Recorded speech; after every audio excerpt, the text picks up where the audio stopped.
Pebalap World Superbike dari tim Pata Yamaha, Toprak Razgatlioglu melakukan aksi tak biasa yakni freestyle menggunakan Aerox di sirkuit Mandalika. Aksi pebalap asal Turki itu pun viral dan jadi perbincangan netizen. World Superbike di sirkuit Mandalika digelar 11 hingga 13 November 2022. Toprak bersama pebalap lain sudah berada di Mandalika untuk menjalani rangkaian balapan. Di sela-sela kegiatan, Toprak melakukan freestyle di area padek menggunakan skutik Yamaha Aerox.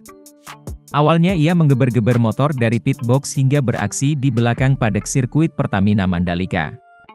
Pebalap 26 tahun itu pun melakukan WLY dengan Yamaha Aerox. Ia juga sempat berdiri di atas motor Aerox. Aksi Toprak itu jadi perhatian sejumlah orang yang ada di sana. Video Toprak freestyle dengan Aerox itu pun viral dan mendapat ragam komentar netizen usai diunggah akun Instagram Pata Yamaha Bris.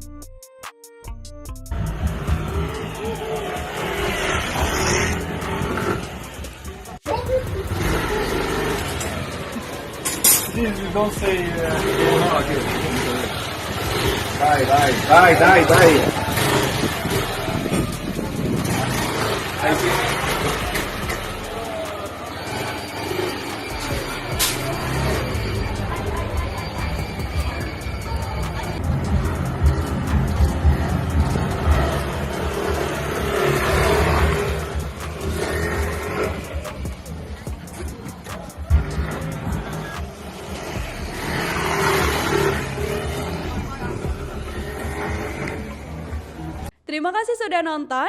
Jangan lupa like, subscribe, dan share ya.